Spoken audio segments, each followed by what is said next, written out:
Good evening and welcome to Third Church, New York City.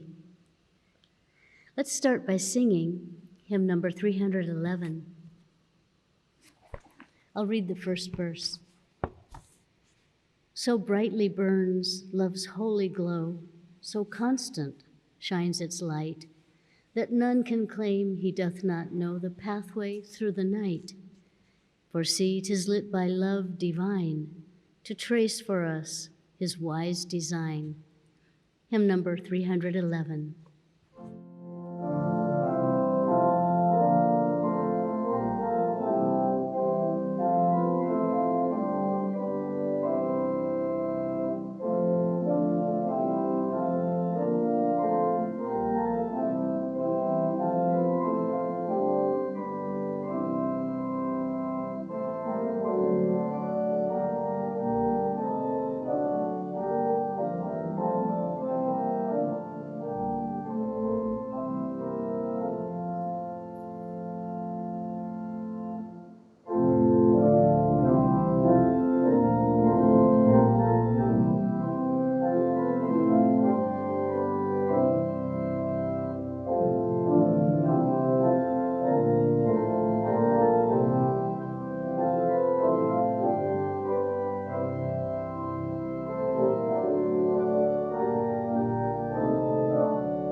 I'll read from the Bible and correlative passages from Science and Health with Key to the Scriptures by Mary Baker Eddy.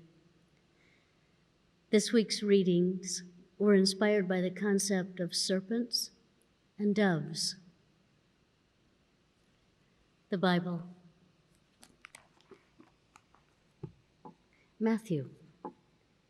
And when he had called unto him his 12 disciples, he gave them power against unclean spirits, to cast them out, and to heal all manner of sickness and all manner of disease. Behold, I send you forth as sheep in the midst of wolves. Be ye therefore wise as serpents and harmless as doves. And Jesus, when he was baptized, went up straightway out of the water, and lo, the heavens were opened unto him, and he saw the Spirit of God descending like a dove, lighting upon him. John. And John bare record, saying, I saw the Spirit descending from heaven like a dove, and it abode upon him.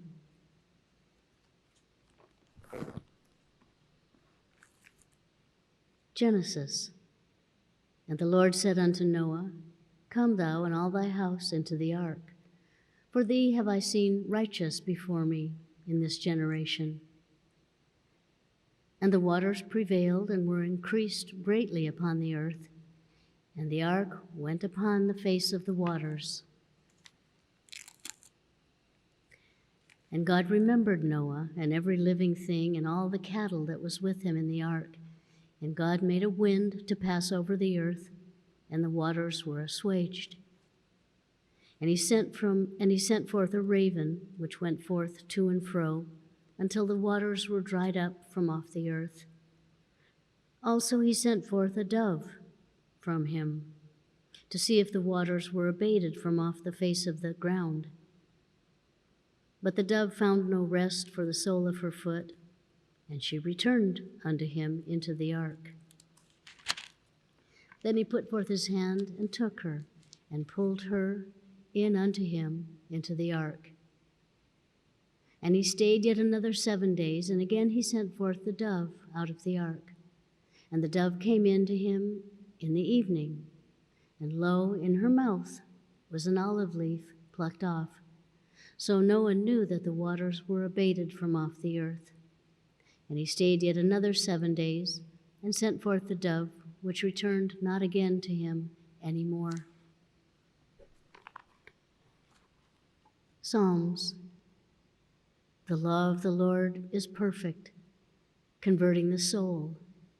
The testimony of the Lord is true, making wise the simple. Philippians. For it is God which worketh in you both to will and to do of his good pleasure, that ye may be blameless and harmless, the sons of God without rebuke, in the midst of a crooked and perverse nation, among whom ye shine as lights in the world. 2 Corinthians. But I fear, lest by any means, as the serpent beguiled Eve through his subtlety, so your minds should be corrupted from the simplicity that is in Christ.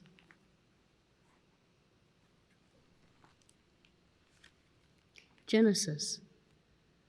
Now the serpent was more subtle than any beast of the field.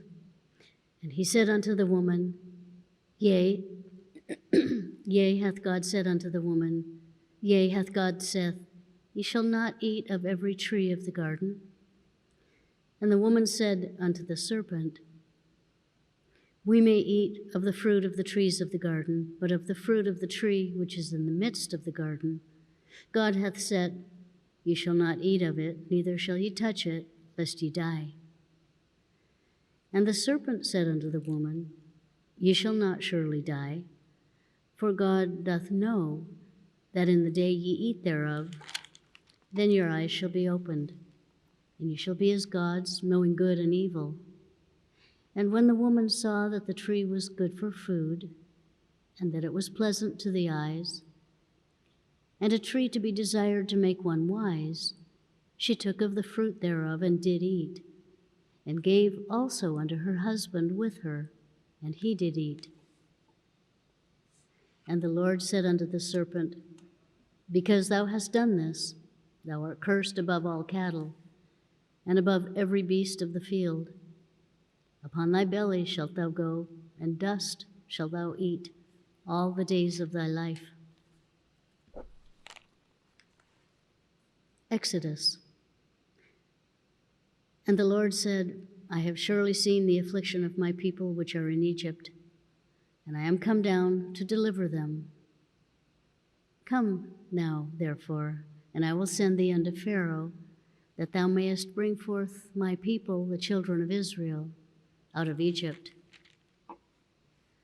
And Moses answered and said, But behold, they will not believe me, nor hearken unto my voice, for they will say, The Lord hath not appeared unto thee. And the Lord said unto him, What is that in thine hand? And he said, A rod. And he said, Cast it on the ground. And he cast it on the ground, and it became a serpent, and Moses fled from before it. And the Lord said unto Moses, Put forth thine hand, and take it by the tail. And he put forth his hand, and caught it, and it became a rod in his hand. And thou shalt take this rod in thine hand, wherewith thou shalt do signs. And Moses and Aaron went in unto Pharaoh. And Aaron cast down his rod before Pharaoh and before his servants, and it became a serpent. Then Pharaoh also called the wise men and the sorcerers, now the magicians of Egypt. They also did in like manner with their enchantments. For they cast down every man his rod, and they became serpents. But Aaron's rod swallowed up their rods. And when Pharaoh drew nigh, the children of Israel lifted up their eyes, and behold, the Egyptians marched after them, and they were sore afraid. And Moses said unto the people, Fear ye not, stand still, and see the salvation of the Lord. And the Lord said unto Moses, Lift up thy rod, and stretch out thine hand over the sea, and divide it. And the children of Israel shall go on dry ground through the midst of the sea.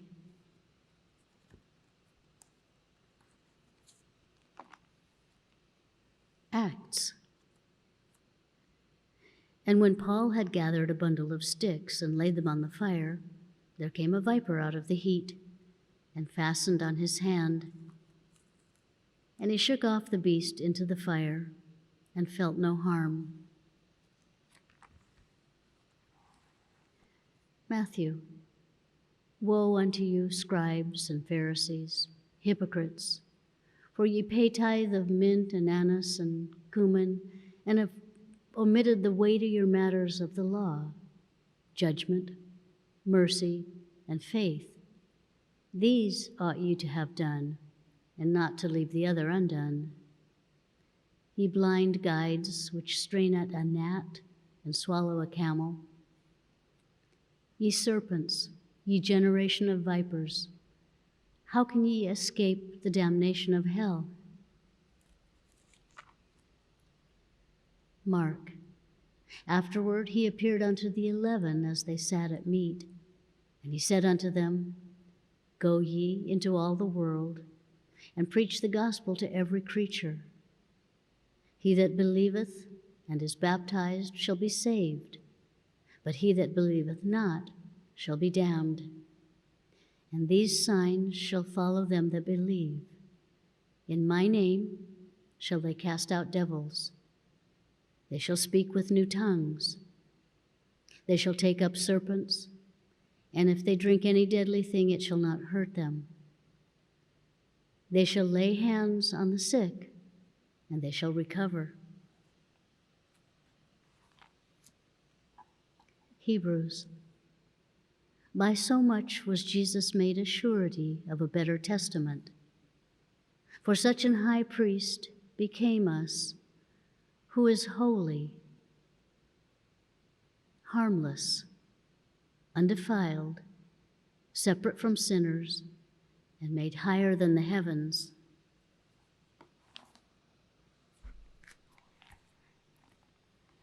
Luke.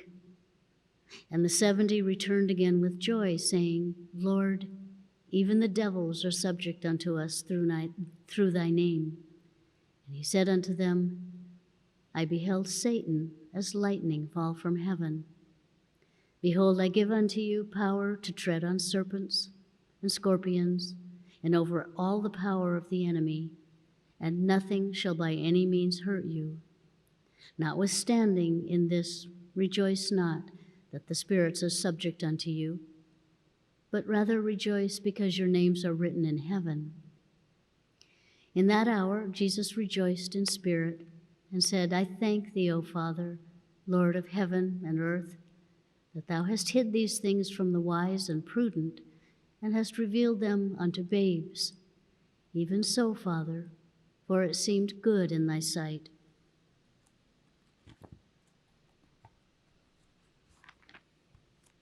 Revelation.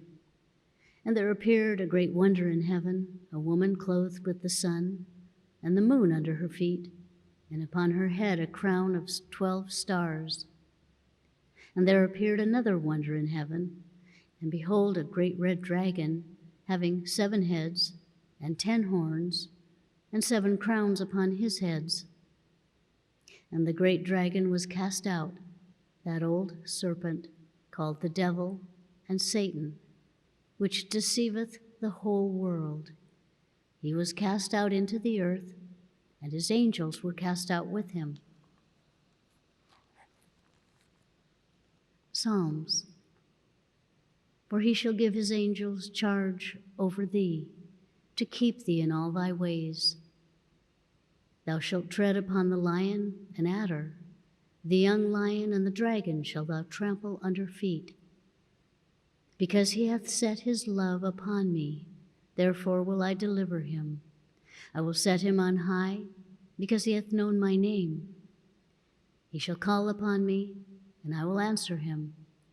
I will be with him in trouble. I will deliver him and honor him. Isaiah. The wolf and the lamb shall feed together, and the lion shall eat straw like the bullock, and dust shall be the serpent's meat. They shall not hurt nor destroy in all my holy mountain, saith the Lord.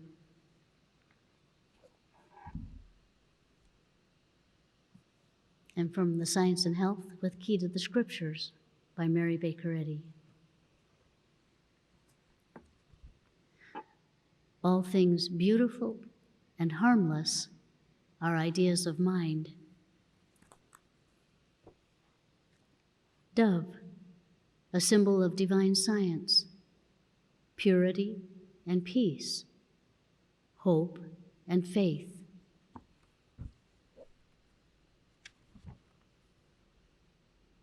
And there came unto me one of the 7 angels which had the 7 vials, full of the 7 last plagues, and talked with me, saying, Come hither, I will show thee the bride, the Lamb's wife. This ministry of truth, this message from divine love, carried John away in spirit. It exalted him till he became conscious of the spiritual facts of being and the new Jerusalem coming down from God out of heaven, the spiritual outpouring of bliss and glory, which he describes as the city which lieth foursquare. The beauty of this text is that the sum total of human misery, represented by the 7 angelic vials full of 7 plagues, has full compensation in the law of love.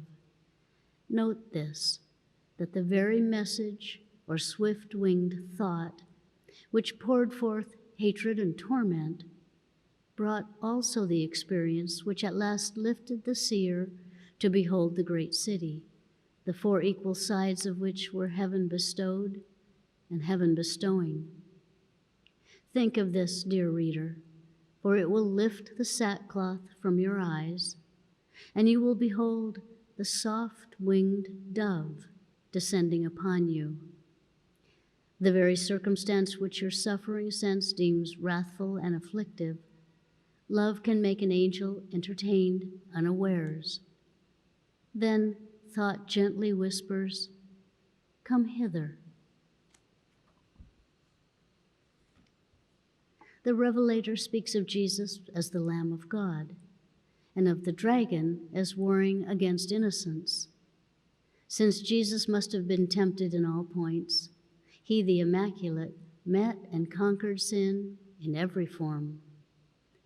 From Genesis to the Apocalypse, sin, sickness, and death, envy, hatred, and revenge, all evil, are typified by a serpent or animal subtlety.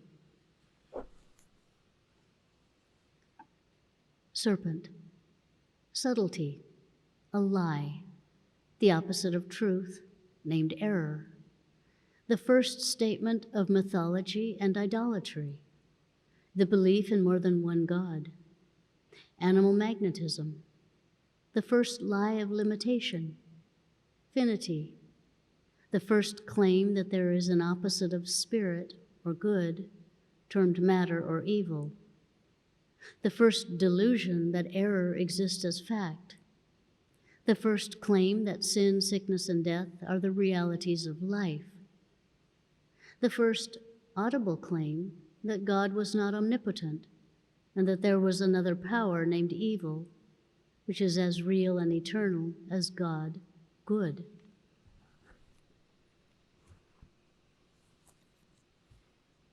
In old scriptural pictures, we see a serpent coiled around the tree of knowledge and speaking to Adam and Eve. This represents the serpent in the act of commending to our first parents the knowledge of good and evil, a knowledge gained from matter or evil instead of from spirit. The argument of the serpent in the allegory, "Ye shall be as gods," urges through every avenue the belief that soul is in body and that infinite spirit and life is in finite forms. This pantheistic error, or so-called serpent, insists still upon the opposite of truth, saying, "Ye shall be as gods." That is, I will make error as real and eternal as truth. Gods, mythology, a belief that life, substance, and intelligence are both mental and material. The serpents of error which say, "Ye shall be as gods." God is one God, infinite and perfect, and cannot become finite and imperfect. God, the great I am, the all-knowing, all-seeing, all-acting, all-wise, all-loving, and eternal.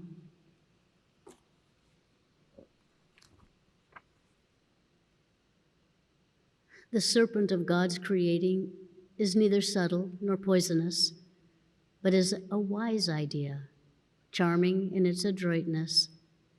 For love's ideas are subject to the mind which forms them, the power which changeth the serpent into a staff.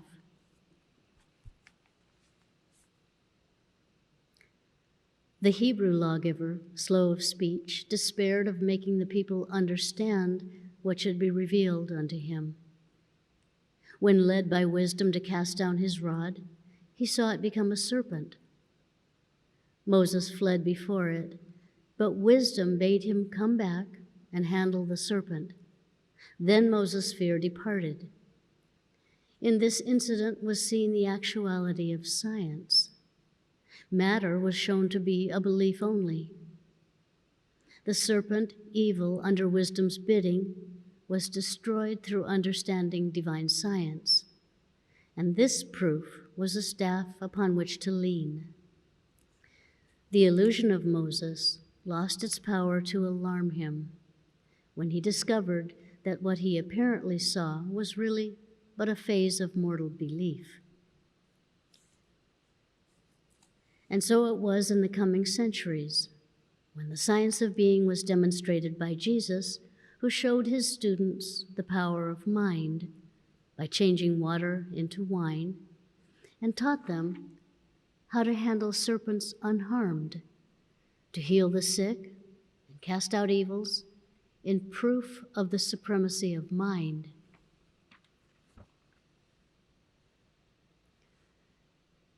Understanding spiritual law and knowing that there is no material law, Jesus said, "These signs shall follow them that believe. They shall take up serpents, and if they drink any deadly thing, it shall not hurt them. They shall lay hands on the sick, and they shall recover."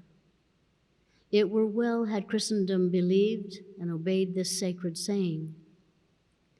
Jesus' promise is perpetual. The great red dragon symbolizes a lie, the belief that substance, life, and intelligence can be material. This dragon stands for the sum total of human error. The 10 horns of the dragon typify the belief that matter has power of its own, and that by means of an evil mind in matter, the 10 commandments can be broken. Red dragon, error, fear, inflammation, sensuality, subtlety, animal magnetism, envy, revenge.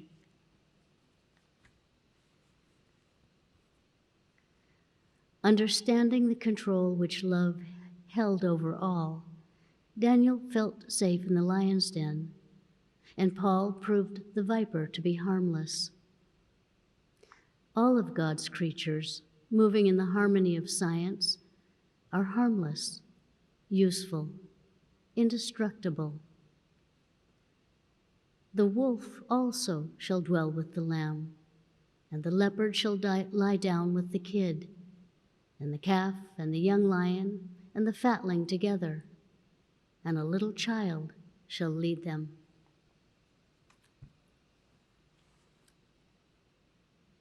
No wisdom is wise but his wisdom.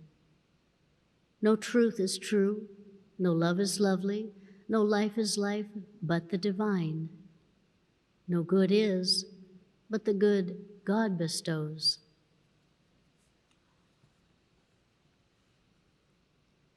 We must resolve to take up the cross and go forth with honest hearts to work and watch for wisdom, truth, and love. We must pray without ceasing. Such prayer is answered insofar as we put our desires into practice.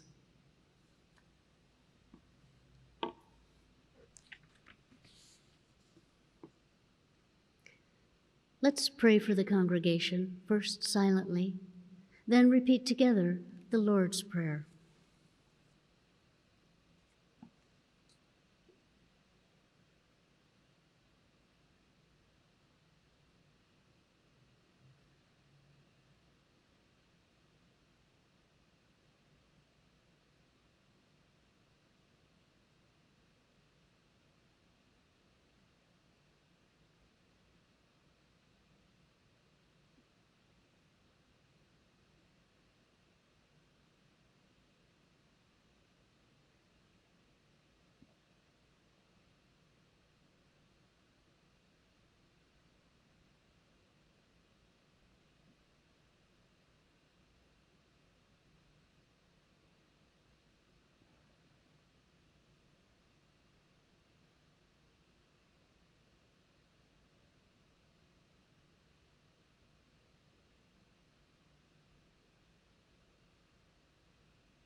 The Lord's Prayer.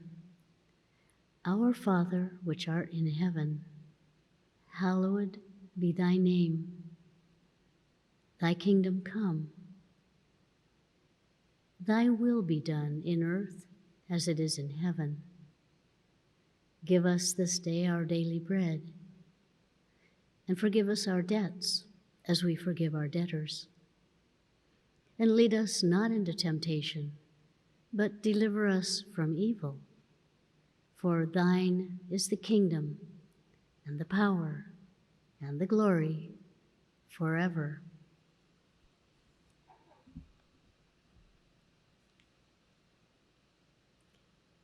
Let's sing hymn number 346.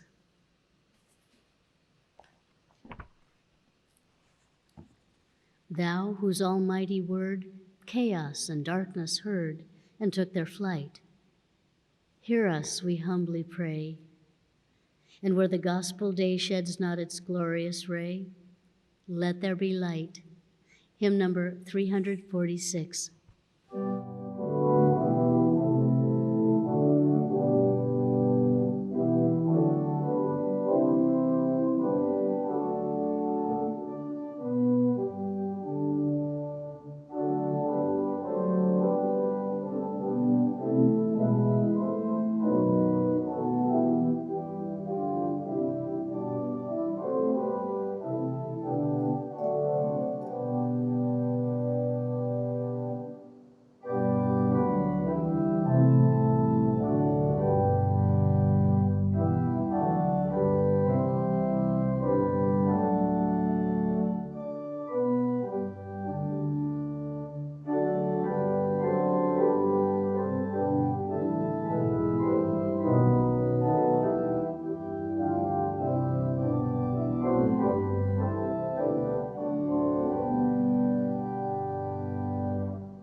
This church is a branch of the Mother Church, the First Church of Christ Scientist in Boston, Massachusetts. We hold Sunday services at 11 a.m. and Wednesday testimony meetings at 7:30 p.m. We also have services in Spanish, Sundays at 1 p.m. and Wednesdays at 5:30 p.m. All services are now held online and in person. We thank you for observing social distancing and for wearing a mask. We offer Sunday school classes online for children and teens. These free one-hour classes will be held each Sunday from 11 a.m. to 12 p.m.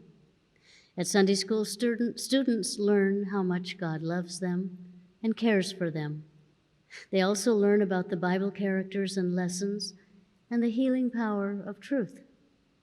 If you know of children and teens who may be interested, please send us an email, thirdchurch@thirdchurchnyc.com. Third Church maintains a reading room on the first floor of this building. The reading room provides a quiet place for prayer and study, and all are welcome. Here you may also purchase books and recordings on Christian Science. The reading room has the latest issues of the Christian Science Monitor, an award-winning international news weekly, available to read or purchase.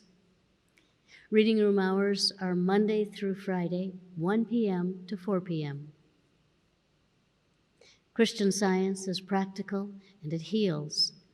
Our meeting is now open for all to share experiences of healing and spiritual insights that prove God's ever-presence and power in their lives. If you're listening by telephone and would like to share, please press *6 and wait until your line is unmuted. If you're watching by Zoom, you can choose the raise your hand icon or unmute yourself and speak. Thank you for your readings. They were very powerful and combined sections that seemed new to me in the science and health. They also lined up nicely for me with one of the citations in this week's lesson that has really stood out to me. The real man being linked by science to his maker, mortals need only turn from sin and lose sight of mortal selfhood to find Christ, the real man in his relationship to God, and to recognize the divine sonship. And I've been thinking a lot about what mortal selfhood is, because often it would seem as if it is us. It is our individuality and identity, born into matter, developing, declining, dying out of matter. That narrative is totally opposite from the narrative in the New Testament with Jesus' birth, his undiminished healing, his resurrection and ascension. So mortal selfhood has got to be turned from. And I was working tonight on break with a passage in Miscellaneous Writings, pages I think 195 and 196, in which Mrs. Eddy talks about the I, or the ego, going to God through love, meekness, and purity, and finding the ego to be in the divine mind rather than in the body. And then she goes on to talk about idolatry, which is what the serpent offers us. Personal sense, as I'm starting to understand it, first seduces and flatters you with your autonomy. And then when you're not looking, it starts to beat up on you. But we have to know that we are separate from personal sense, and real individuality and identity is immortal, so that all the good we've ever experienced or expressed comes from God, and that which is not good belongs to mortal mind, or that which must destroy itself in obedience to the law of God. These things are starting to become clear to me, and I was interested in the dove and the angels, that even when we think of the bad angels, as it were, moving in on us, love is there with deliverance and a lesson. So thank you for those readings tonight. Thank you so much for your readings. I have been recently rereading the book about starting Christian Science in Germany. And there was one healing in there that I particularly stood out to me. And that one is where a blind lady was led to this practitioner to be healed. And the practitioner stood there, and the daughter who brought the mother who was blind to see her was talking to her about all the particulars of the blindness. And the lady stood there, and all the practitioner could do was feel God's presence and feel God's love, to the extent that she couldn't even hear the lady talk about the problem. And that is so amazing to me that in relating it to your readings about the child leading the way, the child of such innocence and purity, and that knows only love, leading the lion who is unable in the presence of the child to exhibit the ferociousness or the evil qualities, because to the child it doesn't exist. And in the moment that the practitioner could only feel love, the blindness couldn't exist. So those two concepts related very clearly to me tonight. Thank you very much.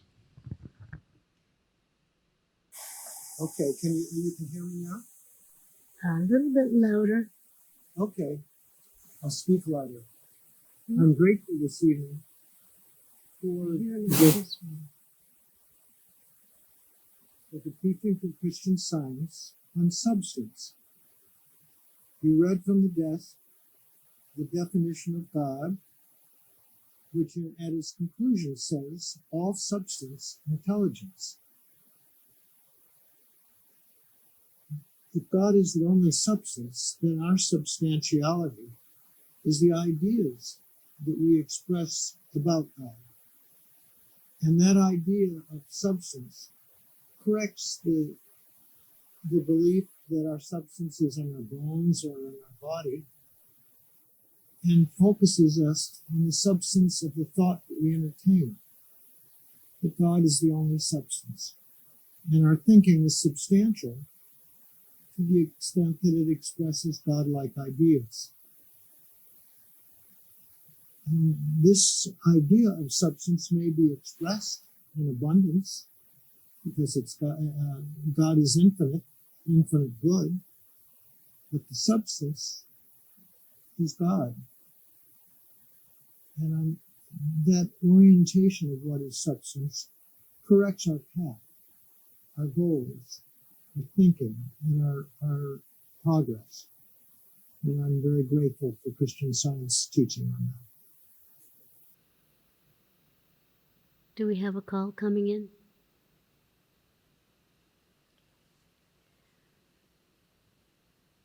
Thank you all for your remarks, for your testimonies, and thank you for being here with us tonight.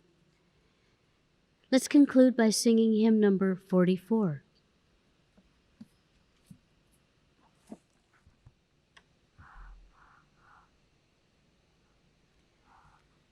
Come to the land of peace, from shadows come away, where all the sounds of weeping cease, and storms no more have sway. Hymn number 44.